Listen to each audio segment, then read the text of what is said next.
Think about temperature for a moment. How hot can things get? There's no limit, right? Keep adding energy and things get hotter and hotter.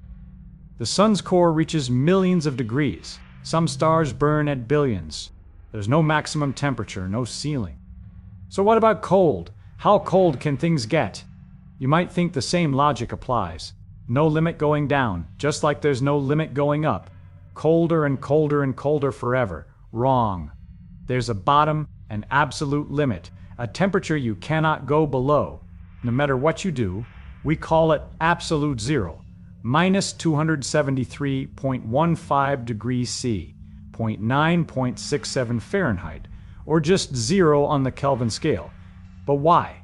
Why is there a coldest possible temperature when there's no hottest? What makes cold different from hot? And what actually happens at absolute zero? Does everything just stop? The answer reveals something profound about what temperature really is. And once you understand it, the existence of absolute zero isn't just obvious, it's inevitable. First, forget what you think temperature is. It's not how hot something feels. That's subjective. Useless for physics. Temperature is about motion. Atomic motion. Molecular motion. Everything around you, the screen, the air, your hand, is made of atoms. Trillions of them. And those atoms are moving, vibrating, jiggling, bouncing around constantly. In a solid, atoms vibrate in place. They're locked in a crystal structure, but they're shaking faster when hot, slower when cold. In a liquid, atoms slide past each other, still moving, still jiggling, but now they can flow. In a gas, atoms fly around freely, colliding with each other, bouncing off the walls of their container. This is air. Nitrogen and oxygen molecules zipping around at hundreds of meters per second, right now in this room. And here's the key point. Temperature is a measure of this motion, specifically the average kinetic energy of the particles. Hot means fast-moving atoms. Cold means slow-moving atoms. That's it. That's what temperature is. When you heat something, you're adding energy, making the atoms move faster. When you cool something, you're removing energy, making the atoms move slower. Simple. Now you see the problem. How cold can you make something? You remove energy, the atoms slow down. Remove more energy, they slow down more. But there's a limit to how slow they can go. Zero. Atoms can't move slower than not moving at all. They can't have negative speed. Motion has a minimum stop, zero velocity. And since temperature measures the average kinetic energy of atomic motion, there's a minimum temperature. The temperature where atomic motion reaches its minimum possible value. It's absolute zero. It's not some arbitrary number. It's not a practical limitation of our refrigeration technology. It's a fundamental limit built into the nature of motion itself. You can't go below zero speed. Therefore, you can't go below zero temperature. That's it. That's the answer. Motion has a minimum, so temperature has a minimum. Here's where it gets interesting. I just said atoms stop moving at absolute zero. That's almost true, but not quite. And the reason reveals something even deeper about reality, quantum mechanics. In classical physics, Newton's world, you could imagine atoms sitting perfectly still. Zero motion, zero energy, just frozen in place. But quantum mechanics says no. There's a principle called the Heisenberg uncertainty principle. It says you cannot simultaneously know both the exact position and the exact momentum of a particle. If an atom were perfectly still, zero velocity, zero momentum, you'd know its momentum exactly, zero. And if it's sitting in one spot, you'd know its position exactly too. That violates the uncertainty principle. Nature doesn't allow it. So even at absolute zero, atoms can't be completely motionless. They must have some minimum amount of motion, some irreducible jiggling. We call this zero-point energy. It's the lowest possible energy state. But it's not zero energy. It's the minimum allowed by quantum mechanics. This is why helium, liquid helium, never freezes solid at normal pressure.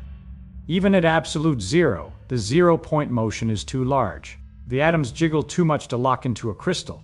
They remain liquid, quantum liquid. Even at the coldest possible temperature, motion never completely stops. So, what happens as you approach absolute zero? Strange things, beautiful things, things that reveal the quantum nature of reality. First, gases condense into liquids. Then, liquids freeze into solids, normal enough. But if you keep going, cooling a gas down to a few millionths of a degree above absolute zero, something bizarre happens. The gas becomes a Bose-Einstein condensate. At normal temperatures, gas atoms fly around independently, each doing its own thing, moving in different directions at different speeds. A chaotic mess, but near absolute zero, something incredible happens. The atoms slow down so much that their quantum wave functions start to overlap. And when that happens, they stop behaving as individuals. They become one, a single quantum entity. Thousands or millions of atoms acting as a single coherent quantum object. It's like a room full of people dancing randomly, suddenly synchronizing into a single choreographed movement, all moving together, all doing exactly the same thing. This is a new state of matter, not solid, liquid, or gas. Something else. A macroscopic quantum state. Large enough to see with your eyes, but behaving according to quantum rules. Think about that. Quantum mechanics usually governs tiny things, electrons, photons, individual atoms. But here you can see it. A blob of matter the size of a grain of sand behaving as one quantum object, and it does strange things. Superfluidity appears. Liquid helium becomes a superfluid below about 2 Kelvin. It flows without friction, without viscosity. It can climb up the walls of its container and flow out. It can flow through holes so small that normal liquids can't pass through. Why? Because friction requires energy dissipation. Requires atoms bumping into each other and losing energy. But a superfluid is a single quantum state. There's no mechanism for energy loss. No friction. The liquid flows perfectly forever. Put it in the container, spin it. The liquid keeps spinning forever. No slowing down, no stopping, because there's nothing to slow it down. Superconductivity appears. Certain metals, when cooled below a critical temperature, lose all electrical resistance. Current flows forever without losing energy, without generating heat. Send a current through a superconducting loop. It circulates forever, years, decades, with no power source, no battery, just flowing because there's no resistance to dissipate the energy. Again, quantum mechanics. Electrons pair up and form a coherent quantum state. They flow together as one. No scattering, no resistance. These aren't small effects. They are macroscopic quantum phenomena. Visible demonstrations that quantum mechanics isn't just about tiny particles. It governs the behavior of matter at the coldest temperatures. Here's another strange fact. You can get close to absolute zero. Very close. Scientists have cooled atoms to billionth of a degree above zero. Nano-Kelvin, almost there, but you can never actually reach it. Why not thermodynamics? The third law specifically, cooling something requires removing energy. And to remove energy, you need something colder to absorb it. A heat sink. But if you're already at the coldest possible temperature, there's nowhere for the energy to go. No colder reservoir exists. You can't remove that last bit of energy. Every cooling method gets you closer, but each step requires more effort, more energy, more time, and the closer you get to absolute zero, the harder it becomes to go further. It's asymptotic. You approach it, get arbitrarily close, but never quite reach it. This isn't the technological limitation. We're not just waiting for better refrigerators. It's fundamental, built into the laws of thermodynamics. Nature won't let you reach absolute zero. Not because it's difficult, because it's impossible. So why does absolute zero exist while no maximum temperature does? Because temperature measures motion, and motion has a natural 0 point. You can't move slower than not moving, but there's no upper limit to motion. You can always move faster, add more energy, higher temperature. The sun is millions of degrees. Supernovas are billions.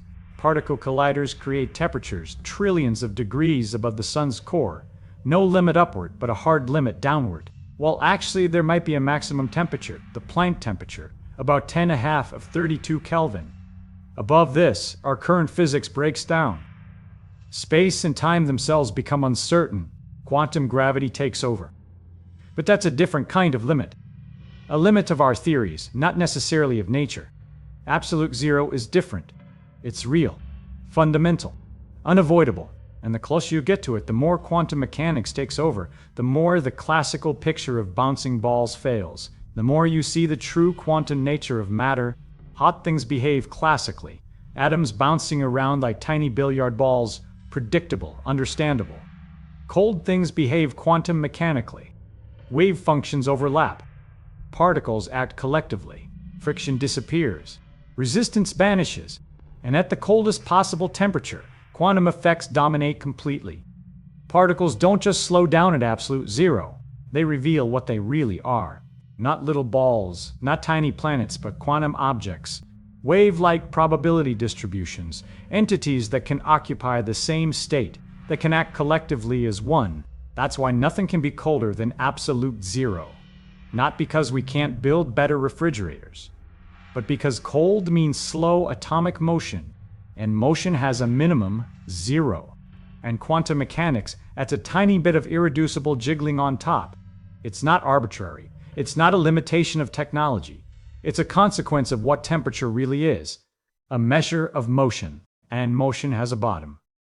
When you understand that absolute zero isn't mysterious, it's inevitable, beautiful, and deeply connected to the quantum nature of reality itself.